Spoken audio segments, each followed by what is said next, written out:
పరిశుద్ధ గ్రంథంలోంచి కీర్తన గ్రంథం 34వ కీర్తన 4, 5, 6, 7 దాకా చదువుకున్నాం.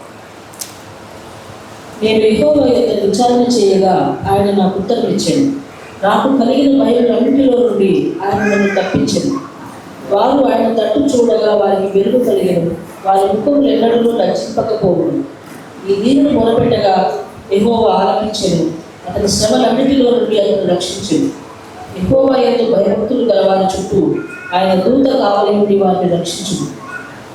యెహోవా ఉత్తములను రుచులు తెలుసుకొని ఆయనను ఆశ్రయించు ధనుడు ధన్యుడు. ప్రార్థించండి. పరిశుద్ధుడా, పరలోకమందున్న తండ్రి, నిదాసమైన మేమందరం ఏకీపించి ప్రార్థన చేస్తున్నాం. చదవబడిన లేఖనం నుంచి మందరితో మాట్లాడండి. మాకు వినుబుద్ధి, గ్రహించు ధ్యానం దయచేయండి. గ్రహించిన ఉపదేశాన్ని పాటించే మంచి మనసు మా అందరికీ దయచేయండి. మా అందరికీ శుద్ధ హృదయాన్ని దయచేయండి.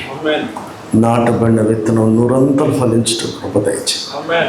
యేసు నామములో అడుగుచున్నాం తండ్రి, ఆమేన్. అందరం కలిసి 34వ కీర్తన 4వ వచనాన్ని చదువుదాం. నేను యెహోవా యొద్ద విచారణ చేయగా ఆయన నాకు ఉత్తరమిచ్చును, నాకు కలిగిన భయములన్నిటిలో నుంచి. చాలండి. దేవుడిని నమ్మిన వాళ్ళకి భయాలు ఏమి ఉండవు. మిగతా వాళ్ళకి భయం ఉంటుందంటే అందరికీ మనిషి అన్నవాడికి భయం ఉంటుంది. ఒకరు జబ్బుకు భయపడతారు, ఒకరికి అప్పుకు భయపడతారు, ఒకడు భార్యకు భయపడతాడు, ఒకడు భర్తకు భయపడతారు, ఇద్దరు కలిసి పిల్లలకు భయపడతారు. కానీ దేవునికి భయపడే వాళ్ళు తక్కువ అయిపోయారు. ఈ సమస్త సృష్టికి కారకుడైన దేవుడు అని తెలుసు, కానీ దేవునికి ఎవరు భయపడుతున్నారు? నీ జీవానికి ఆధారం ఆయనని తెలుసు, నేటి స్థితికి కారణం ఆయనని తెలుసు, కలిగి ఉన్నవన్నీ ఆయన వల్లనే కలిగి ఉన్నవని, పొందుకున్నవన్నీ కృప ద్వారానే పొందుకున్నామని చెప్పడానికే మాటలు. కానీ నిజానికి భయపడేది ఎవరు అంటే నేను భయపడుతున్నా, మీరు భయపడుతున్నారని కాదు. మనుషులైన వాళ్ళు దేవునికి భయపడడం తక్కువ. ఎందుకంటే నీతిమంతుడు ఒక్కడు లేడు, అందరూ పాపం చేసి దేవుడు అనుగ్రహించే మహిమను పొందలేకపోతున్నారు. అలాగే కీర్తన 4:4లో భయము నుండి మీరు పాపము చేయకుడి అంటే మనుషుల్లో ఒక్కడు నీతిమంతుడు లేడు, అందరూ పాపాలు చేస్తున్నారు. మీకు దేవుని భయం ఉంటే పాపం చేయరని. పాపము అనే దాన్ని ఆజ్ఞ అతిక్రమము. ఆజ్ఞ దేవుని విషయమైన ప్రేమ విషయంలో ఆజ్ఞ ఉంది, ఆజ్ఞ సహోదరుడి విషయంలో ఆజ్ఞ ఉంది, ఆజ్ఞ పొరుగువాడి విషయంలో ఆజ్ఞ ఉంది. అలాగే ఆజ్ఞ లోక సంబంధమైన అపవిత్రతను ముట్టొద్దని ఉంది. అలాగే డబ్బు విషయంలో జాగ్రత్త ముందు కూడా ఆజ్ఞలు ఉన్నాయి. ఇందులో ఎవరు ఎందులో పడుతున్నారు అనేది ఎవరికి వాడికే తెలుస్తుంది. కనుక ఒక్కడు లేడు. కొంతమంది నాకు చెందవలసిన మహిమ నాకే చెందాలంటే మహిమపరచని వాళ్ళు కూడా ఉన్నారు. మరి దేవునికి అసలు భయపడేవాడు ఎవ్వడు లేడు. భయాలన్నిటిలోంచి దేవుడు విడిపించాలంటే అసలు దేవునికి భయపడితే కదా మనకు భయం వచ్చినప్పుడు విడిపించడానికి. సామెతలు 1వ అధ్యాయంలో అని అంటాడు కదా, నీకు అపాయం కలిగినప్పుడు నేను అపహాస్యం చేస్తా. భయం ఎట్లా వస్తుందంటే వరదలాగా వానలాగా వస్తుందంట. చదువు మాకడరా. భయం మామూలుగా రాదు, అది ఇట్లా మెరిచిపోయేది కాదు. 1వ అధ్యాయం ఎన్నో వచ్చినామా? 26వ వచ్చిన ఒకటి చదువు. సామెతలు 1:26. కాబట్టి మీకు అపాయం కలిగినప్పుడు నేను నవ్వేదను, మీకు భయం వచ్చినప్పుడు నేను అపహాస్యం చేసేది. భయం మీ మీదకి తుఫాను వలె వచ్చినప్పుడు, ఉరిగాలి వచ్చినప్పుడు, మీకు అపాయం కలిగినప్పుడు, మీకు కష్టములు దుఃఖములు ప్రాప్తించినప్పుడు నేను అపహాస్యం చేసేది. చాలండి. దేవుడే ఒకరిని అపహాస్యం చేస్తాడట. అయ్యో, దయగల దేవుడు, కరుణగల దేవుడు, ప్రేమించు దేవుడు, క్షమించు దేవుడు. ఎవరికి వారు బుద్ధి మీ వచ్చు వరకు నన్ను ఎత్తుకుంటాడు. నా కంట్లో ఏలు పెడితే నేను పెట్టినట్టు కంట్లో ఏలు పెడతాం కాదు, నేను దంతుంటే కూడా చూసి అపహాస్యం చేస్తాడట. ఎందుకని అంటే పైన అక్కడ అధ్యాయంలో రాసింది కదా, మీరు నా యొద్ద విచారణ చేయలేదన్నా. చాలామందికి విచారణ ఎప్పుడు చేస్తారంటే డౌట్ వచ్చినప్పుడు విచారణ చేస్తారు. డౌట్ వచ్చినప్పుడు విచారణ చేస్తారు. కొంతమందికి ఏ విషయంలో కూడా డౌట్ రాదు, వాళ్ళు అనుకున్నదే ఆన్సర్ అనుకుంటారు. ఎవరు చిన్నల పెద్దల అందరూ మనుషులందరూ కూడా సందర్భాన్ని బట్టి ఒక్కొక్క ఆన్సర్ ఒకటి దగ్గర ఉంటుంది. విచారణ చేసే అలవాటు దైవజనులకు కాదు, మనుషులకు కాదు, భక్తులకు కాదు, చిన్నల పెద్దలకు కాదు, ప్రతి మనిషికి ఉండాల. అది దేవుని దగ్గర విచారణ, రెండవది దైవజనుడి దగ్గర విచారణ, మూడవది తల్లిదండ్రుల దగ్గర విచారణ. 3 విచారణలు చేయాలి ఈ పూట అన్ని బైబిల్లోంచి. మొదటిగా దేవుని దగ్గర విచారణ చేయాలి, రెండవదిగా దైవజనుల దగ్గర విచారణ చేయాలి. పిల్లకాయలారా, ఓన్ డెసిషన్ తీసుకోకుండా మీ తల్లిదండ్రుల దగ్గర మీ అభిప్రాయాలను వాళ్ళ దగ్గర అడిగి వాళ్ళ అనుమతి తీసుకోవాలి. ఇప్పుడు చూస్తే మనందరికీ తెలిసిన విషయాలు, దేవుని దగ్గర విచారణ చేయకపోతే ఏమవుతుందో అనేది ఇప్పుడు మొదటి అధ్యాయంలో చదువుకున్నాం. విచారణ చేస్తే ఎట్లా ఉంటుందట? పరిశుద్ధ గ్రంథంలోంచే మన పితడైన దావీదే మనకు మాదిరి. సమూయేలు గ్రంథం 2వ గ్రంథం 5వ అధ్యాయం 17 నుంచి చదువుతున్నా అమ్మాయి. జనులు ఇశ్రాయేలీయుల మీద రాజుగా దావీదునకు పట్టాభిషేకం చేసిరని ఫిలిష్తీయులకు వినబడినప్పుడు దావీదును పట్టుకొనుటకై ఫిలిష్తీయులందరూ వచ్చి దావీదు ఆ వార్త విని ప్రాకార స్థలమునకు వెళ్ళిపోయాడు. ఫిలిష్తీయులు దండెత్తి వచ్చి రెఫాయీము లోయలో వ్యాపింపగా దావీదు, నేను ఫిలిష్తీయులకు ఎదురుగా పోయేదనా, వారిని నా చేతికి అప్పగిత్తువా అని యెహోవా యొద్ద విచారించినప్పుడు, పొమ్ము, నిస్సందేహంగా వారిని నీ చేతికి అప్పగించుదునని యెహోవా సెలవిచ్చాడు. చాలండి. శత్రువు మన మీదకు వస్తున్నప్పుడు దావీదు గొలియాతును గెలిచినోడు ఇప్పుడు విచారణ చేయాలన్నా వీళ్ళకి భయపడతాడా? మన లైఫ్ అన్నీ అట్లనే ఉంటాయి. In the name of Jesus అని ఎలగొట్టి అని గుర్తొచ్చి ఇప్పుడు దేవుని దగ్గర విచారణ చేయం. కొన్ని పనులలో సక్సెస్ వస్తే నెక్స్ట్ పనికి దేవుని దగ్గర విచారణ చేసే అలవాటు ఉండదు. అనాలోచనగా వాడుక చొప్పున చేసేస్తారు. కానీ ఇశ్రాయేల్లో ఎవ్వడు ఏమీ చేయలేని ఆ గొప్ప విజయాన్ని కూడా తన ద్వారా కలిగించిన ఈయన రాజు అయిన తర్వాత, రాజు కాకముందే ఎంత గొప్ప విజయం వస్తే, రాజు వచ్చాక ఇక దేవుడెవడు నేనెవడు ఎవడెవడేమనుకోలే. రాజు అయిన తర్వాత కూడా యెహోవా యొద్ద విచారణ చేయగా యెహోవా పొమ్మని సెలవిచ్చాడు. ఇప్పుడు కొన్నిటికి విచారణ చేయకూడదు. దేనికంటే నేను మందు మానాలా వద్దని విచారణ చేయకూడదు, బాప్తిసం పొందాలా వద్దని విచారణ చేయకూడదు. అలాగే ఆదివారం గుడికి రానా పెళ్ళికి పోనాని విచారణ చేయకూడదు. విచారణ చేయటం నచ్చినట్టు చేయటం కొన్ని చేయకూడదు. ఇహలోక మాలిన్యం అడగకుండా తమ ఘటములను కాపాడుకుంటే దేవుని చిత్తమని చేసినప్పుడు దాని గురించి మళ్ళా విచారణ చేయొద్దు. దేవుని చిత్తము సంపూర్ణంగా తెలుసుకొని దేవుని ఆజ్ఞలు గ్రహించిన తర్వాత దానికి వ్యతిరేకమైన వాటి విషయమై విచారణ దేవుని దగ్గర ప్రార్థన చేసిన, దేవుడి దగ్గర ప్రార్థన చేసిన అంటే దేవుడి దగ్గర ప్రార్థన చేయాల్సిన అంశాలు వేరే, దేవుడు ఆజ్ఞాపించిన విషయాలు వేరే. ఆయన ఆజ్ఞాపించింది ఇది మీరు చెయ్యండి అని చెప్పిన దాని గురించి మళ్ళా విచారణ చేయాల్సిన అవసరం లేదు. మన పితడైన దావీదు, మళ్ళీ చెప్తున్నాను వినండి, గొప్ప విజయం. ఆ గొప్ప విజయం తర్వాత రాజుగా లేనప్పుడే గొప్ప విజయం వచ్చాక రాజు అయిన తర్వాత ఇక నాకు తిరుగులేదనుకోకుండా దేవుని దగ్గర విచారణ చేయటం ఆయన ప్రారంభించాడు. రాజు అయిన తొలి దినాల్లోనే ప్రారంభించాడు. వెళ్ళమని చెప్పాడు. వెళ్ళిన తర్వాత దేవుడు ఫిలిష్తీయుల వారికి అప్పచెప్పాడు. మళ్ళీ 23వ వచనం ఉంటుంది, దావీదు యెహోవా యొద్ద విచారణ. మన రెండోసారి అంటే ప్రతి విజయానికి ప్రతి సందర్భానికి కూడా దేవుని దగ్గర విచారణ చేసి ప్రార్థన చేసి జవాబు పొందుకునే అలవాటు మన పితృడైన దావీదుకు ఉంది. కనుక దేవుడు ఏమన్నాడు తెలుసా అమ్మా? యెషయా గ్రంథంలో ఏ రాసింది తెలుసా?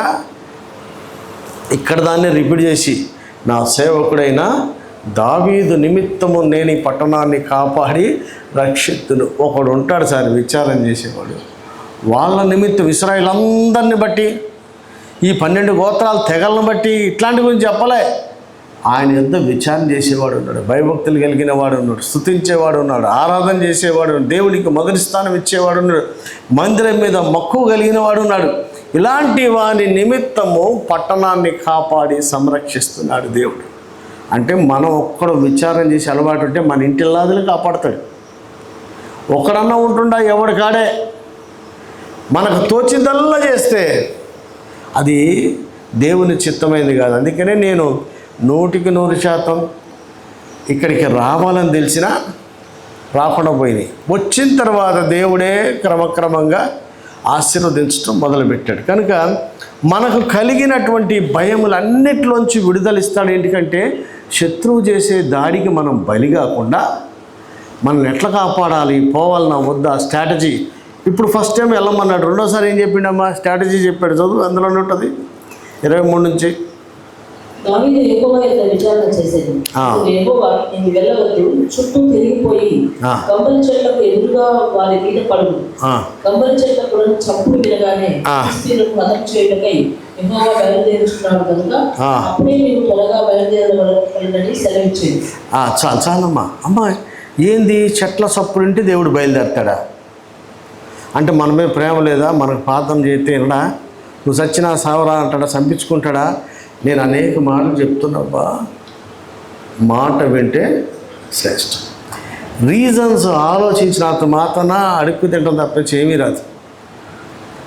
నీ మాట చొప్పున నాకు కలుగు అని మరియమ్మే అందే ఊరంతా ఊసే కాడ. నీ స్ట్రాటజీ చెప్తుంటేనే నువ్వు బాగుపడతావు, దానికి మనం అనకపోతే ఎట్లా? ఇక్కడ మొదటిసారి ఏమో విజయం సాధించాడు, రెండవసారి స్ట్రాటజీ మార్చాడు. ఇలా కాదు విజయం చేయాల్సింది, ఇంకో తీరుగా అని నాకు అనిపించింది. ఇంకో దారిలో వెళ్తే కానీ ఆయన రాడా? యెహోవా సైన్యం బయలుదేరదా? చంపడానికి రాదా? 7 సార్లు మునిగితే కానీ స్వస్థత రాదా? ఆకెత్తే కానీ గొడవల పైకి రాదా? ఇట్లా తిక్కగా ఆలోచిస్తే ఏ దానికి జవాబు రాదు. కానీ మనం మాట వింటే మాటకు ఒక అద్భుతాన్ని మనం చూస్తాం. హల్లెలూయా. దేవుని సన్నిధిలో విచారణ చేస్తే అయ్యా ఏమనుంది అక్కడ? మన కలిగిన భయములన్నిట్లో నుంచి అన్ని భయాలు, ఏ రక శత్రు భయం అయినా కానివ్వండి, జబ్బు భయం కానీ, ఆర్థిక భయాలు కానీ, పిల్లల భయాలు కానీ, ఇంకా ఏ భయమైన ఏ రకమైందని అనుకుంటే అన్నిట్లోంచి కూడా ఆయన విడిపిస్తాడు. కానీ విచారణ చేస్తే ఖచ్చితంగా విడిపిస్తాడు. ఇంకొక మాట ఉంది, ఒక మాట దేవుని దగ్గరే విచారణ చేసినటువంటి వాడు ఎవరు? సంఖ్యాకాండం బిలాము. విచారణ అందరు చేస్తారు. 22వ అధ్యాయం 7 నుంచి చదువుమా.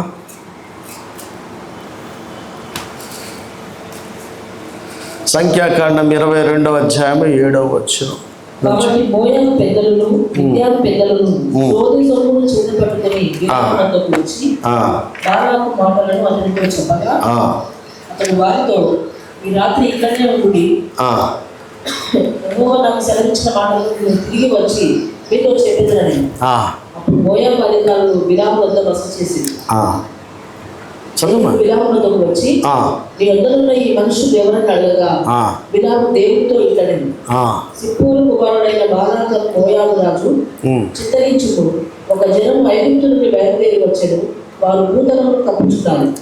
నీవు ఇప్పుడే వచ్చి దాని నిమిత్తం వారిని శపిద్దుము, నేను వారితో యుద్ధం చేసి వారిని తోలివేయునేమో అని వీరి చేత నాకు వర్తమానం పంపేది. అందుకు దేవుడు నీవు వారితో వెళ్ళకూడదు, ఆ ప్రజలను శపింపకూడదు, వారు ఆశీర్వదింపబడిన వారు అని బిలాముతో చెప్పింది. చాలండి. ఈ స్టోరీ మనకి, ఈ సంఘటన చరిత్ర మన అందరికీ తెలుసు. ప్రార్థన చేసే వాళ్ళందరూ మంచోళ్ళు అనుకోకూడదు. బిలాము కూడా ప్రార్థన చేసి ఫస్ట్ విచారణ దేని గురించి? ఆజ్ఞాపించిన దాని గురించి విచారణ. నిన్ను వలే నీ పొరుగువాడిని ప్రేమించబట్టి వీడిని ప్రేమించినా వద్దని మళ్ళీ ప్రార్థన చేయకూడదు. సహోదరుని కొరకు ప్రాణం పెట్టాలంటే ఆడికి వీడి సంగతి ఏందని ప్రార్థన చేయొద్దు. అలాగే మొదటి దినము దేవునిది, పరిశుద్ధ దినం పరిశుద్ధంగా పాటించాలంటే దాని గురించి నీ అలా ఒక్కసారి పోయొత్తా అని విచారణ చేయొద్దు. ప్రథమ ఫలము నాది, 10వ భాగము నాది అని చెప్పినప్పుడు వాటి గురించి ప్రభు ఈసారి బిల్లులు ఎక్కువనే ఏం చేయమంటావు అని విచారణ దేవుడు వద్దన్నాడండి. దేవుడే 400 ఇమ్మన్నాడట ఒక కంత్రికి. లేపు దేవుడే 400 ఇమ్మన్నాడట. ఎవడు ఇమ్మంటాడా దేవుడు 400? ఏది బట్టి చేస్తే దేవుడు ఇమ్మన్నాడని చెప్తారా? దానికి ఒక లెక్క బైబిల్లో ఉంది. దీని గురించి విచారణ చేయకూడదు. నీ పొద్దున్న లేచి బైబిల్ చదవమంటావా, డిసెంబర్లో చదవమంటావా అన్నాడు అనుకో. వాడు ఏందా బైబిల్ చదవడానికి? వేకుసాం నేను ఇమ్మంటావా, 7 గంటలకు ప్రార్థన చేయమంటావా? తలతెక్క చేయకూడదు. రక్షణకి ఇదే అనుకూలమైనప్పుడు డేట్లు పెట్టుకోకూడదు. అందరూ మారు మనసు పొందాలన్నప్పుడు మారు మనసు అక్కర్లేని నీతిమంతుల్లాగా ఉండకూడదు. మొన్నటి దినాన మేము బాలాపూర్ వెళ్తే అక్కడ నేను మమ్మీ ఉంటే అసలు నేను వెళ్ళను ఆ ఏరియాలకి. అన్నీ మమ్మీ ప్రారంభించినవి కాబట్టి మమ్మీ లేకపోవడం వల్ల నేను వెళ్ళాను. అక్కడ అంతా ఉన్నది ఎవరు తెలుసా? డిఆర్డిఏ సైంటిస్టులు. వాళ్ళందరినీ పిలిచి మనోడు అక్కడ మీటింగ్ పెట్టించాడు. మన కుర్రాడు ఫిలోమోన్. వాళ్ళందరూ వస్తున్నాడు. ప్రతి నెల 20-30 మందికి ఆయన భోజనాలు ఏర్పాటు చేస్తాడు. ఒక్క హిందువుల్ని నామకార్థంగా పిలుస్తాడు. మన చర్చ వాళ్ళని ఎవడో పిలవడు. మళ్ళా అది పద్ధతి.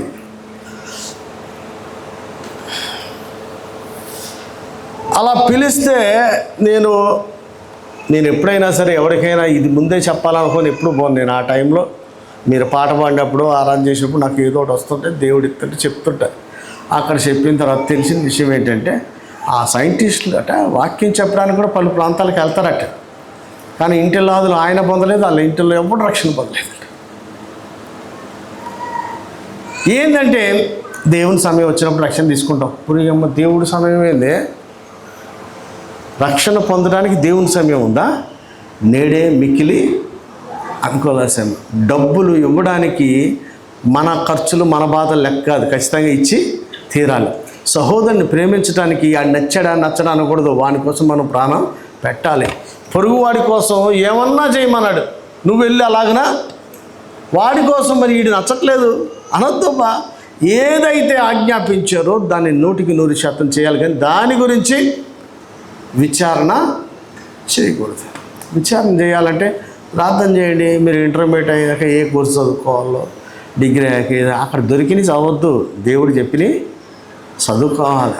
ఒక్కోసారి మనకు అందందాన్ని చెప్తాడు. ఉదయం ఇది నాకెట్ట వస్తుందంటే ఎట్టన్నా చేసిస్తాడు. అందేదాన్ని కూడా వద్దని చెప్తాడు. దేవుని దగ్గర విచారణ చేసే అలవాటు లేకపోతే ఆయన ఏమంటాడంటే భయము తుఫాన్ లాగా వచ్చేస్తుందంట. అప్పుడు ప్రార్థన చేస్తే మటుకు ఆయన అపహాస్యం చేస్తాడు. హృదయానుసారైన దావీదు, మళ్ళీ చెప్తున్నాను సార్, అడుక్కు తినే టైంలో అందరూ ప్రార్థన చేస్తాడు. రాజు అయిన తర్వాత ఆయన విచారణ చేస్తాడు. మంచి సెటిల్ అయిన తర్వాత గొర్రెలు కాచుకున్న వాడిని తీసుకొచ్చి రాజుని చేస్తే రాజు అయ్యాక కూడా యెహోవా యుద్ధ విచారణ చేస్తున్నాడు. ఒకసారి 2 సార్లు. ఒకసారి చేసాడు, విజయం వచ్చింది. రెండోసారి అదే దారిలో పోతలే. మళ్ళా దేవుని దగ్గర విజయం చేస్తే నాకు అన్నిసార్లు చదివినా అదే అనిపిస్తుంది. ఈ ఆకుల సప్పుడికి యెహోవా బయలుదేరటం ఏంది? ఒక ఆకు సప్పుడికి దేవుడు ఆకాశం నుంచి బయలుదేరుతారా? ఈ ఆకులు సప్పుడు అనేది కాదు. నేను ఫస్ట్ నుంచి బైబిల్ చదువుతున్నప్పుడు అనిపిస్తుంది ఇందులో మాట ఇంటలోనే ఉంది.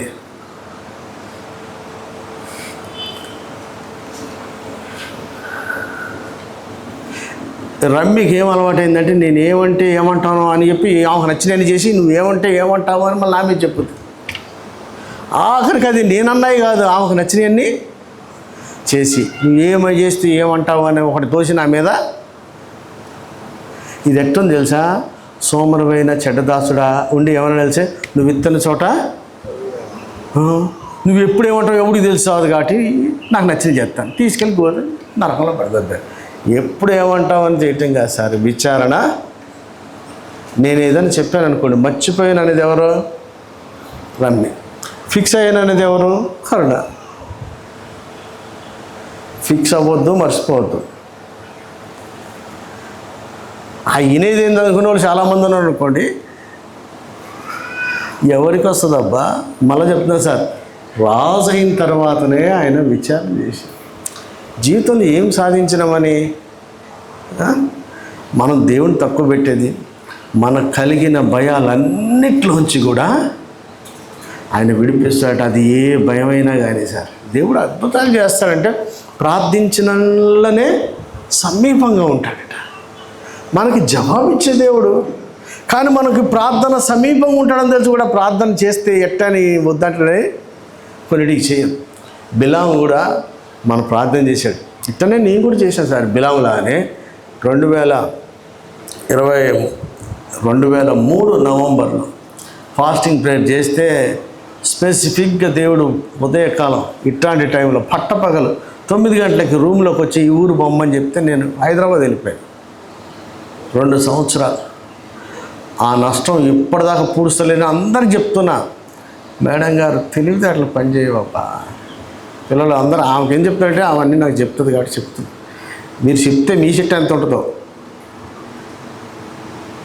పాపం ఆమె చేసినా చేయకపోయినా ఫిక్స్ అయ్యి వచ్చి మొత్తానికి ముద్ర వేసుకుని వచ్చి చెప్తుంది. చెప్పకుండా అయితే ఏమడదు కానీ దాన్ని ముద్ర వేసి సంతకం పెట్టింది. ఇంక దాన్ని ఎవడేం చేస్తాడు? రాజముద్ర. ఏ రాజు మార్చలేడు దాన్ని. అయ్యా, మనకి నచ్చినవన్నీ చేయటానికి కాదు విచారణ చేసేది. ఆయన చెప్పిని అట్లా చేసి బాగా తనించుకుంది ఎవడంటే నేనే. నాలాగా ఎవరు ఇబ్బంది పడకండి. ఆయన దగ్గర ప్రార్థన చేయటం, చేసిన తర్వాత ఒకటి చెప్పడం, చెప్పింది మనకి ఇది మన వల్ల అయ్యేది కదా సచ్చేది కదా అనిపించి నేను ఇంకోటి చేస్తే దాని ఫలితాన్ని నేటి వరకు అనుభవిస్తున్నా. మనకు 10 days సెమినార్లు జరిగితేనే భోజనం పెట్టడానికి కానీ పని చేయడానికి అలలాడిపోతారు. మా తమ్ముడి దగ్గర 100 మంది 100 రోజులు అడపదడప వచ్చిపోయి తినేటోళ్ళు ఇంకో 30-40 మంది. ఎట్లా జరిగి ఉంటుంది సార్? దేవుని సహాయం లేనిది ఇవన్నీ అవుతాయి అసలు? నాకు తెలిసి మా తమ్ముడు వచ్చిన దైవజనులందరికీ గిఫ్ట్ ఇచ్చినవి 15 లక్షలు ఉన్నాయి. అక్కడ వాడబడిన సేవకులకి ఇచ్చిన కానుక 15 లక్షల పైన ఉన్నాయి. ఇంకా తిండి ఎక్కడ గొడవ, ఎవడు తింటున్నాడు? మామూలు తిండి 150 మంది పూటకి తింటున్నారంటే ఏంది అసలు? నేను వెళ్ళిన రోజు ఒక డీసీఎం వచ్చింది. దేనికంటే బియ్యం. ఊరి డీసీఎం మళ్ళీ ట్రిప్కి వెళ్ళి డీసీఎం ఖాళీ. ఒకలా ఇద్దరు సారి ఇంటికి 2 చుట్టాలు వస్తేనే అయిపోతుంది. మన చిన్న పరిచయంలో 10 రోజులు నార్తోళ్ళు వస్తేనే మళ్ళలాడిపోతుంటే నాకు అనిపించింది దేవుని దగ్గర విచారం చేసి దేవుడు పెట్టమని అవి పెడతా ఉంటే అసలు ఆయన ఆశ్చర్యకరమైన సహాయాన్ని మనకు అనుగ్రహిస్తాడు. అద్భుతాలు చేసే దేవుడు అంటే ఎట్లా? అట్లే చేస్తాడు. విచారణ చేసే అలవాటు ఉంది. మనం కూడా ఇన్ని సంవత్సరాల్లో బ్రేక్ ఇవ్వకుండా చేస్తున్నామంటే ఆయన చెప్పిన పని కాబట్టి మనకి చూస్తే ఇంతమంది పరిచర్య చూస్తేనేమో ఎట్టిపోతుంది, ఎంతమందికి ఎన్ని రాష్ట్రాలకి మనం పెట్టడమే కాదు పంపించేంత కూడా దేవుడు ఇచ్చాడు మనకంటే. ఎట్లా ఇచ్చాడు? ఆయన చెప్పిన పని కాబట్టి ఆయన విచారం చేసి ఆయన సహాయం చేశాడు. ఆయన చేయమన్నది కనుక అద్భుతంగా సహాయం చేస్తున్నాడు. బిలామును చూస్తే ఆయన ఏమనంట, దేవుడు చెప్పాడు నువ్వు వాళ్ళ దగ్గరికి పోవద్దు, వాళ్ళని క్షపించను వద్దు. 2సారి ప్రార్థన చేశాడు. ప్రార్థన వద్దన్న దానికోసం మళ్ళీ సార్ చెప్తే దేవుడు ఏమంటాడు? సార్ ఒళ్ళు బల కొట్టచ్చుగా అంటాడు. ఒళ్ళు బల కొట్టాడు. దేవుని నైజం అది కాదు. జస్వాన్ని వింటున్నావా? నువ్వేగా చేయమన్నది అంటాడు నన్ను. నేనే చేయమన్నానంటే ఎందుకు చేయమన్నా? సరే నీ ఇష్టంరా కానీ అంటే ఎందుకంటావు? చెప్పింది చేయట్లేదు కాబట్టి. నేనే ఇట్ట కాదయ్యా ప్రభు దగ్గర నేను ఎవడు ముచ్చో చెప్పట్లే. 2003 నవంబర్ స్పష్టంగా వెళ్ళమంటే నేను ఎక్కడ పోయినా ఎటు తిరిగి వచ్చి మొత్తం తన్నించుకొని వచ్చి నేటి వరకు అయ్యాయి ఆ ఫలాన్ని అనుభవిస్తూనే ఉన్నాం. మీలో ఎవరు కూడా ఆయన మాటకు వ్యతిరేకంగా చేయొద్దని మనవి చేస్తాను. ఎందుకంటే దేవుడే అంటాడు పో అని అన్నాడా లేదా? 2వసారి విచారణ చేసి పో అన్నాడు. యెహోవా కోపం అతని మీద రగులు కొనక. దావీదు పోతేనేమో శత్రువు మీద రగులు కొని శత్రువును సంహరించి దావీదుకి విజయం ఇచ్చాడు.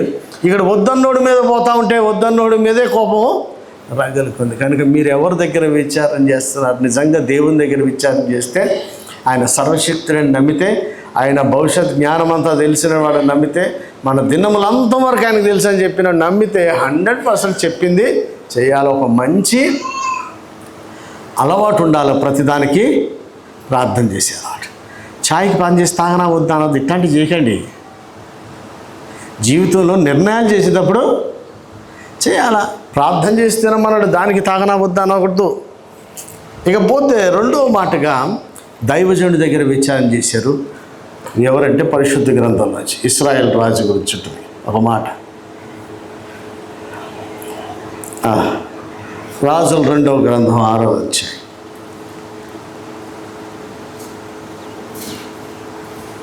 6వ అధ్యాయము లాస్ట్ చదువుమా, 20-21 అట్లా చదువు. ఇశ్రాయేలు రాజు వారిని పారదోచి, నాయన వీరిని కొట్టుదునా అని ఎలీషా అడగగా, చాలండి. యుద్ధంలో పట్టబడినోడు మోసం చేసి ఎంట్రీ అయినటువంటి వాళ్ళందరినీ పట్టుకొని వాళ్ళ కళ్ళకి గుడ్డితనం కలగజేసి ఆయన తీసుకొచ్చి ఇక్కడ పెట్టిన తర్వాత రాజుగారు ఏమన్నారు, శత్రువుని పట్టుకొని నాయన వీరిని ఎవరిని అడుగుతున్నారు? ఒక సలహా అడగడానికి దేవుడే దేవుడే దేవుడే అంటే అక్కడ దేవుడు లేడని ఎలీషా ఉన్నాడా సార్? ఒక సలహా అడగడం మర్చిపోకూడదు. ఎవరిని? ఎందుకంటే దేవుణ్ణి నమ్మండి, స్థిరపరచబడతారు. ప్రవక్తలు నమ్మండి, కృతార్థులు అవుతారు. సక్సెస్ రేటు ఎక్కడి నుంచి వస్తుందంటే దైవజనుల మాట అడగటం వల్ల. ఎందుకంటే సేవకుడి నోటి మాట స్థిరపరుస్తాడు. నేను మీకు టెస్ట్ మనీ పెట్టినాను రూబీది.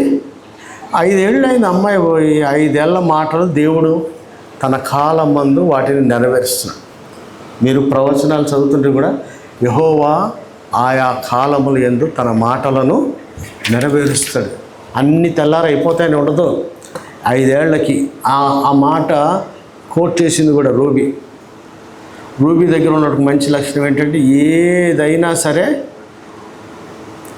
ఇక్కడి నుంచి పోయిన సంఘం మనదని, దైవజనుడని ఒక్కరోజు కూడా మర్చిపోదు.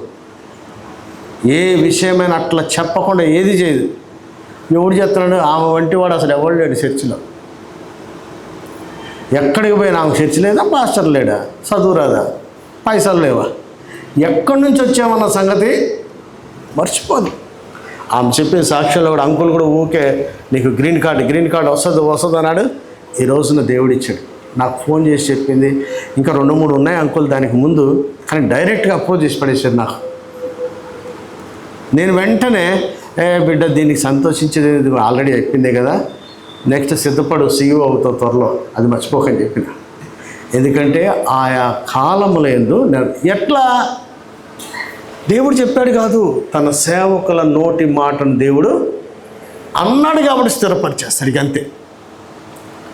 కాబట్టి నేను ఎప్పుడైనా సరే ఏదన్నా ఒక పని చేసే ముందు మన పైనోడి దగ్గర విచారణ చేయటం అనేది ఒక మంచి పద్ధతి.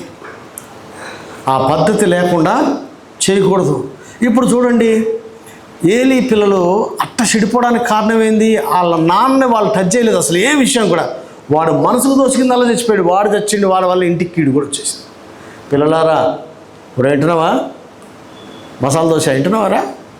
నాన్నకి చెప్పకుండా ఏది రాజు పిల్లలు వింటురా? డాడీకి చెప్పకుండా. నేను సన్నీ ఇప్పుడు మానేసిండు ఎదవా. చిన్నప్పుడు ఏదో బిజీలో ఉంటే ఆడు ఏదో ఒకటి చెప్పేసేవాడు. అంటే ఆడు వెళ్ళిపోయి ఊ అన్నావు కదా అనేవాడు. ఎప్పుడు ఆడు చెప్పిండో, ఎప్పుడు నేను ఊ అన్నానో నాకు అసలు తెలిసేది కాదు. తర్వాత ఏంటంటే నువ్వు అంటేనే పోయినా అంటాడు. ఈ ఊ ఎప్పుడు అంటామో తెలుసుకున్న తెలివితేటలు పిల్లలకు వచ్చినాయి, కానీ ఇది చెయ్యాలి చేయకూడదు అన్న తెలివితేటలు రాలేదా? ఉన్నాయి. దొంగ తెలివితేటలు నాకు. ఏ బిజీలో ఉంటే వాడు ఊ అంటావో.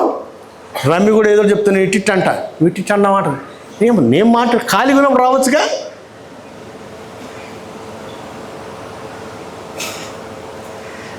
దేవుని సేవకులమైనటువంటి మనం, దేవుని నమ్మినటువంటి పిల్లలారా, మనందరికీ పెద్దలు ఉన్నారు, తల్లిదండ్రులు ఉన్నారు. ఒక మాట, అరే దయాకర్ కొడుకాడి మీసాలు వస్తున్నాయని పెద్దవాడు అనుకోకరోయ్, నాన్నకు చెప్పకుండా ఏం చేయకూడదు. ఎంటారమ్మా పిల్లలు, నీ బిడ్డ పోయింది, అమ్మను వదిలేసిన ఎందుకు? అప్పుడే అమ్మకు చెప్పకుండా ఏమీ. తల్లిదండ్రుల కంటే దేవుని తర్వాత, దైవజనుల తర్వాత మీరు ద బెస్ట్ ప్లేస్ ఎవరికి ఇస్తామంటే తల్లిదండ్రులకే. వాళ్ళలాగా ప్రేమించేవాళ్ళు, వాళ్ళలాగా మీకోసం త్యాగాలు చేసేవాళ్ళు, వాళ్ళలాగా సదురుకొని తగ్గించుకునేవాడు కూడా ఇంకోటి ఉండడు సార్. పిల్లలారా, అట్టని మొదటి స్థానం ఏదో, మొదట దేవుడు, తర్వాత దైవజనుడు, తర్వాత తల్లిదండ్రులకు మిమ్మల్ని మీరే అప్పగించుకోవాలి. పెద్దల మాట ఉన్నోడు ఎవడో చెడిపోలే. నేను చెప్తున్నా కదా, మా డాడీ ఏం చెడిపోలే, మేము అంతకంటే ఏం చెడిపోలే. మా డాడీ అట్టా తిరిగి వస్తుంటే మా తాత పిలిచి, రా స్నానం చేసినారా యోవేలు అన్నాడు. ఏంటంటే నీ ఎంగేజ్మెంట్ అన్నాడు. ఊరికి ఇప్పుడు ఎవరికైనా రమ్మికి కూడా చేయలేము మన పెళ్ళి. ఈ ఎంగేజ్మెంట్ రేపేట రమ్మి ఉంటుందా? రాకెట్ వేసుకొని వెళ్ళిపోద్ది, ఎటు పొద్దు తెలియదు. ఎవడు వింటుండయా? రాజుబిడ్డ వింటావా నువ్వు? ఆడు చెప్తాడు నీకు రేపే ఎంగేజ్మెంట్ అని. నాకు ఆశ్చర్యం, మా డాడీ చెప్పాడు. మాకు ప్రెస్ ఉండేది, మా డాడీ ప్రెస్ చూసేవాడు, మా అత్తమ్మ హాస్పిటల్ చూసేది, ఇంకో పెద్దనాన్న ఇంకోటి చూసాడు, ఇంకో చిన్నాన్న వ్యవసాయం, అట్లా ఒక్కొక్కరికి ఒకటి ఉండేది. అక్కడ సంస్థానంలో డాడీ ఆ క్రిస్టియన్ లిటరేచర్ అంతా ప్రింటింగ్ చేసి ఇంటికి వస్తుంటే అడిగిన, స్నానం చేసిరా? ఏంది స్నానం? ఎంగేజ్మెంట్. మనం చెప్పుకుంటాడు ఆ ప్రభాకర్ నువ్వు చెప్తే, ఇల్లు కాల్ చేసి ఎదురుగుండి ఇంట్లోంచి రోజు నీకు ఇట్టి చూపిస్తాడు, ఇట్టి అంటుంటాడు. ఎవడు ఒప్పుకున్నాడు సార్? పెద్దలు అంటారు ఆయనకు నచ్చినంతసేపే పెద్ద. నిర్ణయాలు చేసినప్పుడు ఏ పెద్ద లేడు. నేను చెప్తున్నా బా, నిర్ణయాలు చేసేటప్పుడు పెద్దలు అనేవాడు, నా బిడ్డ రోజుకోటి ఇస్తుంది నాకు సలహా, ఏం చేస్తానని దానికి టెన్షన్ ఎక్కువైంది. నేను అన్నా ఊకే అమ్మాయిందే మీడియేటర్ అని, మన ఇద్దరం కొట్టుకున్నావు, నువ్వు నాకు డైరెక్ట్ చెప్పు. పిల్లలకి విచారణ చేయటంలో తప్పు లేదు, అడగడంలో తప్పు లేదు. నిర్ణయాధికారం తల్లిదండ్రులకు వదిలేయాలి. వింటున్నావా దయాకర్ కొడుకు? వింటున్నావా? నాకు నీ మీద డౌట్ వచ్చేస్తుంది. అమ్మ నవనీత బిడ్డ వింటున్నావా? అమ్మ మాటే ఫైనల్, అది అమ్మ మాటే ఫైనల్. పిల్లలారా, ఎందుకంటే మీ తల్లిదండ్రులను సన్మానించండి, వారికి విధేయులేండి అన్నాడు. ఇది మంచిది, దేవుని ఆశీర్వాదం రావాలంటే ఉండాలా. యాకోబు పిల్లలకు కాదు మన వాళ్ళకు కూడా ప్రార్థన చేశాడు. ఆ పెద్దల దీవెన ఉండాలి, పిల్లలకు ఉండాలండి. అది తెలియని ఇంత కూడా స్వార్థం లేకుండా తల్లిదండ్రులు చేస్తారు, ఇంకా అమ్మమ్మల తాతలు కూడా ప్రార్థన చేస్తారు. ఎవరి గురించి? పిల్లల గురించి చేస్తారు. అలాంటి పెద్దల దీవెన, పెద్దల ప్రార్థన ప్రతి వారికి అవసరం కనుక మనం వారి మాట వినాలి. కనుక ఈరోజు దేవుని దగ్గర నుంచి ఒక మాట ఏంటంటే, దేవుని దగ్గర విచారణ చేస్తే వారి భయములన్నిటిలో నుంచి కూడా ఆయన వారిని విడిపిస్తాడు. ఏదన్నా శత్రువు వచ్చినా, 10,000 మంది నా పక్కన పడి ఉండినా అపాయం నా మీదకి, మరి వేరే వాడికైతే భయం వద్దు, మనకేమి భయం కాకూడదు. దేవుడు అద్భుతం చేస్తాడు, ఏమన్నా చేస్తాడు. మన పితరులను సముద్రం చీల్చి రహదారిలో నడిపించినవాడు, ఆహారం లేకపోతే మన్నాను కురిపించినవాడు, దాహానికి బండ నుంచి ఇచ్చినవాడు, మన తండ్రుల కాలంలో మన తాతల కాలంలో కూడా ఎన్నో అద్భుతాలు చేశాడు. ఇవన్నిటిని ధ్యానం చేసుకుని నెమరు వేసుకుంటే మనకు కూడా ఒక అద్భుతం చేస్తాడు ఆయన. ఎట్లా అద్భుతం చేస్తాడంటే ఏమైనా చేయగలిగిన దేవుడు. నేను పిల్లల విషయమై ప్రార్థన చేస్తుంటే, పిల్లలకి ఫీజులు కట్టాలంటే ఇంతమందికి ఎంత పైసలు అవుతాయి, ఎన్ని అవుతాయి, ఇంతమంది తినాలంటే ఎన్ని పైసలు అవుతాయి. కానీ ఏనాడు కూడా ఏది ఆగకుండా అద్భుతంగా దేవుడు సహాయం చేస్తాడు. అసలు సహాయం ఎక్కడి నుంచి వస్తుందో, ఎప్పుడు వస్తుందో కూడా తెలియదు. నాకు ఏమీ లేనట్టే ఉంటాయి. అపోస్తలుడైన పౌలు ఎందుకు రాశాడా అంటే, నాకు అప్పుడు అర్థమవుతుంది, నాకు ఎప్పుడు లేవో అప్పుడు ఫుల్ డబ్బులు ఉంటాయి. ఫుల్ డబ్బులు ఉన్నప్పుడు తెల్లారి మొత్తం నీళ్ళు అవుతాయి. అసలు ఎప్పుడు ఉంటాయో ఉండవో ఎప్పుడో తెలియదు. కానీ ఇది మిగిలిపోయింది అనేది లేకుండా దేవుడు అన్నిట్లో ఆర్థికంగా దేవుడు నాకు సహాయం చేస్తూనే ఉన్నాడు. హల్లెలూయా. కనుక మీ అందరికీ నేను మనవి చేస్తున్నా, మనం ప్రార్థన చేసేవాళ్ళమే, కానీ సిచ్యువేషన్స్లో ప్రార్థన చేసే అలవాటు ఉండాలి. కానీ ఇమీడియట్గా నిర్ణయాలు చేయకూడదు. ప్రార్థన చేసి విచారణ చేసి చేయాలి. మళ్ళీ చెప్తున్నా, ఆల్తుపాలతోడు కాదు చేసింది, గొల్లియాతును జయించి రాజు అయిన తర్వాత కూడా దావీదు దేవుని దగ్గర విచారణ చేసి, ఒకసారి చేసి వదిలేలే, మళ్ళీ రెండోసారి కూడా స్ట్రాటజీలు మారుతుంటాయి సార్. ఆ మారే స్ట్రాటజీకి నువ్వు ఎంత విధేయుడువో అన్నదాన్ని దేవుడు మనకు చెప్తున్నప్పుడు ఆ మాటను పాటిస్తే ఒకసారి కాదు ఎన్నిసార్లైనా దేవుడు మనకి జయమునిస్తాడు. ఇంకపోతే రెండో మాట చూడండి అక్కడ విచారణ. ఇంకొక మాట మర్చిపోకండి, వద్దన్న దాని గురించి విచారణ. దేవుడు ఒకసారి వద్దంటే అసలు నీకు ఫస్టే తెలుసు వద్దని, దేవునికి ఇష్టం ఉండదని, అయినా సరే ప్రార్థన చేసావు, అయినా సరే వద్దంటే మళ్ళా చేస్తే అది పానం మీదకి వచ్చింది. ఈరోజు మనం కొన్ని కష్టాలు తెచ్చుకుంటున్నాం చూసారా, అవన్నీ మనం తెలివి తక్కువ పనుల వల్ల వచ్చినవి ఉంటాయి. దేవుని దగ్గర విచారణ చేస్తే దేవుడు వద్దన్న పనులన్నీ చేసి మనం కష్టాలు తెచ్చుకుంటాం. ఇప్పటికైనా సరే అక్కడ కష్టం వచ్చిన గురించి ఏం రాసింది తెలుసా? పశ్చాత్తాపం వచ్చాక పలికిన మాట ఏముంది తెలుసా? అయ్యో ఉపదేశమునెట్లు హృదయ గద్దింపునెట్లు త్రోసి వేసి. అయ్యా, ఉపదేశం హృదయం రెండు, ఒకటి లోపల నుంచి ఒకటి బయట నుంచి వస్తాయి. రెండింటిని నిరాకరిస్తే మనకి శ్రమలు ఎక్కువైపోతాయి. కనుక మీ అందరికీ మనవి చేస్తున్నా, మొదటిగా దేవుని దగ్గర విచారణ చేయాలి, ఆ పొమ్మన్న డైరెక్షన్లోనే పోవాలి. రెండవదిగా ఇప్పుడు చూడండి, ఆనాడు ఏజెన్సీ ఏరియాలో దొరమావిడి అనే డాము దగ్గర కొయ్యలగూడెం అనే గిరిజనుల మధ్యలో, ఆ కొయ్యల మధ్యలో సేవ చేస్తున్న తమ్ముడిని విశాఖపట్నం పోరాని దేవుడు చెప్తే, విశాఖపట్నం రూమ్ ఉందా, ఇల్లు ఉందా, డబ్బులు ఉన్నాయా, కారు ఉన్నాయని పోలే, ఆయన మాట చెప్పాడని పోయాడు. కారు షెడ్లో పడుకున్నోడు ఈ రోజున అంతగా ఆశీర్వదించబడ్డా అంటే మాట వింటంలోనే ఆశీర్వాదం ఉంది. ఆ మాట వినటానికి ఇష్టపడితే కొన్ని రోజులు కష్టం వచ్చినా నిన్ను ఎక్కడైనా సరే అనుజనుల్లో నిన్ను మహారాజుని చేస్తాడు. అక్కడ చెప్పిన గొప్ప విషయాలు తెలుసా? పెద్ద పెద్ద వాళ్ళందరూ వచ్చి, మా అన్నయ్య వచ్చాడు ఎబినేజర్ శాస్త్రి ఒకరోజు వచ్చి ఏం చెప్పాడంటే, వాళ్ళ అబ్బాయి అమెరికాలో ఉంటాడు, ఆడొచ్చాడు. వస్తే ఒక మాట చెప్పాడు, మీరు కూడా వినే ఉంటారు అందులో. ఒరే, నువ్వు ఎక్కడున్నా సరే బాబాయ్ ప్రసంగాలు నేను రసాలని చెప్పాడు. ఓరల్ రాబర్ట్ గారి కాలేజీలో చదువుతాడు, చదివి వచ్చినాడు. మా అన్న చెప్పాడు ఏంటంటే, అందరూ వాక్యాలు చెప్తాడు, ప్రత్యక్షతను మటుకు జఫన్యాకి దేవుడు ప్రత్యేకంగా ఇచ్చాడని చెప్పాడు. అది పెద్ద పెద్దలు చెప్తున్నారు. ఎవరు? మళ్ళా రంగరాజు గారు వచ్చారు. ఆయనకి సగం 6 నెలలు దేశాల మీదే ఉంటాడు ఆయన, పెద్ద మనిషి. ఆయన అని చెప్తారు, అబ్బా ఇలాంటి పరిచయం ఎవరికి చెప్పారట? సతీష్ కుమార్ గారికి చెప్పాడట, కలవరి సతీష్ గారికి. చెప్తే రాగానే సతీష్ గారితో ఇప్పుడుదా మాట్లాడొచ్చున్నా సార్, సతీష్ గారికి మీ గురించి చెప్తానన్నా. కానీ సతీష్ సార్ అన్నారట, జఫన్యా గారిని అడిగానని చెప్పు, మరీ మరీ చెప్పాలి మీరు అని చెప్పాడట. మా తమ్ముడు ఇది నమ్మశక్యంగా లేదు అన్నాడు. అంటే సార్, వాక్యము జీవం కలిగినది, మనకు తెలియకుండానే ప్రపంచంలో ఎంతోమంది ఇళ్ళల్లోకి పోతుంది. అది ఈ తరానికి దేవుడు మిమ్మల్ని అట్లా నిలబెట్టాడని రంగరాజు గారు అన్నారు. మన గురించి మనం చెప్పుకోవడం కాదు, మళ్ళా సామాన్యులు చెప్పడం కాదు, మనకంటే ఉన్నత స్థానంలో ఉండి దేవుని చేత బలంగా వాడుతున్న వారు చెప్పిన సాక్ష్యం ఉందే, ఆ సాక్ష్యం పొందుకోవడం అనేది నిజంగా ధన్యకారం.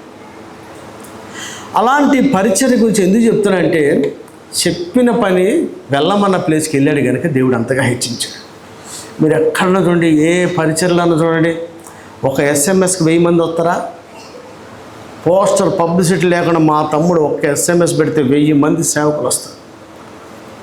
అది అల్తాబాద్ తినటానికి ఉండటానికి లేనోడు కాదు, ఒక్కొక్కరు 10 సంఘాలు ఉన్న వాళ్ళు వస్తారు. ఇది మా అన్నయ్య ఏమన్నాడు తెలుసా? ఒరే, ఇది ఎవ్వడి వల్ల కాదురా, ఆడికి ప్రత్యేకంగా దేవుడు కృపించాడు అందుకని వస్తున్నారు. ఎంత పెద్దోడైనా, అమెరికా నుంచి వచ్చినోడైనా ఎవడు కూడా, ఎంతమంది ఒక్క మెసేజ్కి వచ్చేవాళ్ళు ఎంతమంది. మీరు నిజంగా నమ్ముతారా? భోజనం పెడతారా అని కూడా ఎవడు ఎదురు చూడరు. ఎరా జాస్మివారం చూస్తారా? భోజనం పెట్టాను చూడరు, సీట్ ఉందని చూడరు. వాడు కారులోనైనా కూర్చుంటారు, తిండి లేకపోయినా కూర్చుంటాడు, ప్రైవేట్ హోటల్ రూమ్స్ అని తీసుకుంటారు. కానీ సహవాస సేవకు కోడికలు వచ్చి ప్రార్థనలో పాల్గొని బలలో పాల్గొని 1 నిమిషంలో 100 కిలోమీటర్లు వెళ్ళిపోతారు. అన్నం పెట్టలేదు, ఏమైనా తినడానికి వచ్చిన వారు సహవాసం విలువ తెలిసిన వాళ్ళు కనుక 1000 మంది వచ్చేస్తారు. ఇవన్నీ ఎందుకు చెప్తానంటే, దేవుడు చెప్పిన పని చేశాడు కనుక దేవుడు అంతగా హెచ్చించాడు. కనుక దేవుని దగ్గర విచారణ చేస్తే ఆయన గైడెన్స్ ఉంటే నిన్ను నన్ను కూడా ఎవరినైనా సరే దేవుడు మనం అడిగిన దానికన్నా ఊహించిన దానికి అత్యధికమైన స్థానానికి వెళ్తాడు. మీరు ఆ రూబీ విషయం చూసారా? అది నాకు ఊరికే ఫోన్ చేస్తుంటుంది, కానీ నాకు తెలుసు ప్రతి చిన్నదానికి వెయిట్ చేస్తుంది, ప్రతి చిన్నదానికి ప్రార్థన. ఆత్రపడి ఏ నిర్ణయాలు అనుకూలంగా ఉందని ఏది చేయదు. కాస్త డైలమా కన్ఫ్యూజన్ అనిపించినా ఖచ్చితంగా ఫోన్ చేస్తుంది. అదొక మంచి అలవాటు. నేను దేవుడు మాట్లాడుకున్న మధ్య వీడెవడు అనుకోదు ఎప్పుడు. ఎంతమందికి ఉన్నాయి సార్? మీకు దేవుడు సొంతం, ఎవడికి కానట్టు. దేవుని దగ్గర విచారణ చేయాలి. దైవజనుల దగ్గర ఒక మాట సలహా తీసుకుంటే దేవుడు ఖచ్చితంగా వారిని ఆశీర్వదిస్తారు. ప్రార్థన చేయటమే ముఖ్యం కాదు, ప్రార్థనలు చెప్పిన దాన్ని కూడా పాటించాలి. బిలాము పాటించాలా? యెహోవా కోపం అతని మీద రగులుకుంది. ఇంకొక మాట చదువుమా. 5 వారు ఆయన తట్టు చూడగా వారికి 34 వారికి వెలుగు కలిగెను, వారి ముఖములెన్నడూ. దేవుని వైపు చూడాలంటే ఇప్పుడు మనకు శ్రమ వచ్చినప్పుడు నరులను చూడకుండా, మనకు శ్రమలు వచ్చినప్పుడు రథములను గొర్రెలను నమ్ముకోకుండా, ప్రతి టైంలో కూడా దేవుని వైపే చూడాలి. చూస్తే అక్కడ ఏం రాసింది పాప? అక్కడ రాసింది, వారు ఆయన తట్టు చూడగా వారికి వెలుగు కరిగెను, ముఖములెన్నడూ కూడా. అంటే ఫెయిల్యూర్ కానీ అవమానం కానీ మనకు రాకుండా ఉండాలంటే ప్రతి సిచ్యువేషన్లో కూడా మనం ఫస్ట్ దేవుని వైపు చూడాలి. అలాంటి సిచ్యువేషన్స్లో మనం ఇమీడియట్గా నాకైనా మీకైనా ఇమీడియట్గా ఫస్ట్ మన మైండ్లోకి వచ్చే ఆలోచన ఏదైతే ఉంటుందో దాన్ని ఫాలో అయిపోతాం. ఇవన్నీ పక్కన పెడతారా? ఫస్ట్ కాసేపు ప్రార్థన చేద్దామని ఎవడు కూడా ఇమీడియట్గా దేవుడు మెరుపు లాంటి ఆలోచించాడు, ఆ మెరుపు తీసుకెళ్ళి నేను గోతులో పడితే ఏమవుతుందో తెలియదు. దేవుని దగ్గర విచారించాలి. దేవుని వైపు తిరిగితే మనకు ఫెయిల్యూర్ అనేది, సిగ్గు అనేది లేకుండా, అవమానం జరగకుండా ఉండాలంటే ఆశ్చర్యకరంగా దేవుడు మనకి సహాయం చేయాలంటే ఏం చేయాలా? మనం అన్ని సిచ్యువేషన్లో కూడా ఆయన వైపు చూడాలి. ఇంకొక మాట చూడమ్మా, 6, ఈ దీనుడు మొరపెట్టగా యెహోవా ఆలకించెను, అతని శ్రమలన్నిటిలోంచి. ప్రార్థన చేసే అలవాటు ఉండాలి సార్ ప్రతిదానికి. అసలు దేవునికి ఉన్న గొప్ప సంగతి ప్రార్థన. తన యొద్దకు వచ్చేవాడు తోసేయడట. రక్షణ ఇచ్చేటప్పుడే తోసేయడంటే సొత్తైన ప్రజలను ఇప్పుడు ఎడదొస్తాడు. కానీ ఒకడు దోషేస్తాడట, భక్తిహీనుల ప్రార్థన హేయం. మీరేంది అసలు భక్తిహీనుల ప్రార్థన ఆయనకి ఇష్టం ఉండదు. కానీ దేవునికి భయపడితే మనం పాపం చేయకుండా ఉంటాం. దేవునికి భయపడితే, దేవుని నమ్మితే విచారం చేయకుండా ఉండవు. ప్రవక్తలు నమ్మితే సక్సెస్ అవుతామని నమ్మితే వారి సలహా తీసుకోకుండా ఉండం. అలాగనే కష్టాలు నష్టాలు ఎన్ని వచ్చినా మొదట మటుకు ఆయన వైపే చూడాలి. ఇది చెప్పుకోవడం ఈజీ, టైం వచ్చినప్పుడు పాటించడమే కష్టం. మన పిల్లలు చదువులలో ఎప్పుడన్నా ఫస్ట్ ఆయన దగ్గర విచారణ చేశారా? మా పిల్లోడు ఇదంటున్నాడు అదంటున్నాడు, ఎవడు ఏదంటాడు నువ్వేదనుకుంటావు, ఆయన ఏమనుకున్నాడు అని ఎవరిని అడిగాడు అసలు? అంటే గొప్ప విజయం మనకు రావాల్సిన ప్లేస్లో మనం ఆర్డినరీ పిలిపిలాగా ఉండిపోవడానికి కారణం ఏంటంటే ఆయన దగ్గర ఆయన దాసులనే ఏమంటారు, ఐగుప్తుకి చెరపట్టబడినటువంటి దాసులనే తీసుకొచ్చి ప్రధానమంత్రిని చేస్తే మళ్ళీ ఎందుకు చేయడు సార్? విచారణ చేసే అలవాటు మనకు ఉండాలి. ఇక లాస్ట్ వన్, ఆయన ఎందుకు భయభక్తులు గల వారి చుట్టూ ఆయన దూతలు ఉండి వారిని. దేవుడైతే మీ విషయం ఏం తెలియదు కానీ నాకైతే ఎన్ని ప్రయాణాలు ఎంత అద్భుతంగా సాయం చేస్తాడంటే దేవుడు. దూత ఉండి కాపల, దూతల పరిచర్య అద్భుతమైన సహాయం చేస్తాడు. మేము దాన్ని అనుభవిస్తున్నాం కాబట్టి చెప్తుంటాం. ప్రతిరోజు ప్రయాణాలు, ప్రతిరోజు ఎన్నో ప్రమాదాలు, ప్రతిరోజు నుంచి డబ్బులు తప్పిస్తాడు. ఆ అన్నో ప్రమాదాలు తప్పి, అంతేకాకుండా ఆశ్చర్యకరంగా సహాయం కూడా. మనం పోవడం వరకే, వచ్చేదానికి డబ్బులు ఉండవు. లాస్ట్ వీక్ నేను పేమెంట్ చేయాలా, నాకు పైసలు లేవు. మీరు నమ్ముతారా? నాకు అనుకోని విధంగా దేవుడు 85,000 రూపాయలు ఇచ్చాడు ఒక్క పూట లాస్ట్ వీక్లో. అసలు పైసలు ఎప్పుడు వస్తాయి, ఎట్టొస్తాయి ఎవడికి మీకు తెలుసో తెలియదు. మీ దారిలోనే మీకు తెలిసి ఉంటాయి, నా దారి బట్టి నాకు తెలియదు. నాకు ఏడ నుంచి అన్నా దేవుడు ఆశ్చర్యకరంగా సహాయం చేస్తారు. కనుక మీ అందరికీ నేను చేస్తున్న మనం ఏంటంటే, మనం చర్చకు వచ్చే వాళ్ళమే, ప్రార్థన మనకు వచ్చు, కానీ సిచ్యువేషన్ బేస్డ్గా దేవుని దగ్గర విచారణ చేయాలి. చేసినప్పుడు చేయమంటేనే, అలౌ చేస్తేనే దానికి పోవాలి, కానీ వద్దన్న దానికి ఆజ్ఞలను పాటించడానికి ప్రార్థన చేయకూడదు. కానీ ఆ దినము కలవలసిన రేమా వర్డ్ గురించి మనం ప్రార్థన చేయాలి. దేవుడు ఖచ్చితంగా మనకు నడిపిస్తారు. తర్వాత దైవజనుల సలహా ఖచ్చితంగా తీసుకోవాలి. పిల్లలారా, మీరు పెద్దల మాట ఖచ్చితంగా వినండి. ఎందుకంటే తల్లిదండ్రుల మాట వినండి, వారికి లోబడండి, వారిని సన్మానించమన్నారు కాక. ఈ 3 కనుక చేస్తే మనకు ఎట్లుంటుంది? విచారం చేసిన దావీదులాగా ఉంటుంది. మాట విన్నటువంటి యోసేపులాగా దేవుడు మనల్ని. అసలు పెద్దలకు ఎంత గౌరవం ఇవ్వకపోతే ఆయన వెళ్ళి పాదం చేసుకుంటాడు సార్. ఆ భయభక్తులు పిల్లలందరికీ ఉండాలి. మీకు ఎవడెవడో ఎక్కువైపోతాడు, టీవీలో కనపడినాడు, కానీ అమ్మ నాన్న తక్కువైపోతున్నారు. దేవుడు ఎక్కువ అవ్వాలా, మీ దైవజనుడు ఎక్కువ అవ్వాలా, మీ తల్లిదండ్రులు ఎక్కువ అవ్వాలి, కానీ ఇంకెవడు ఎక్కువ అవ్వకూడదు. అలాంటి మంచి ఒక పద్ధతిలో మీరుంటే మనకు కలిగిన భయాలన్నిటిలోంచి దేవుడు విడిపిస్తాడు. మనం ఆయన తట్టు చూస్తే చీకట్లో కూడా గొప్ప వెలుగు మనకు కలుగుతుంది. మన చుట్టూ దేవుడు తన దూతను పెట్టి ప్రతి అపాయం నుంచి మనం కాపాడుతాడు. దేవుడి మాటలు దీవించుగాక. ఆమేన్. ప్రార్థన చేద్దాం.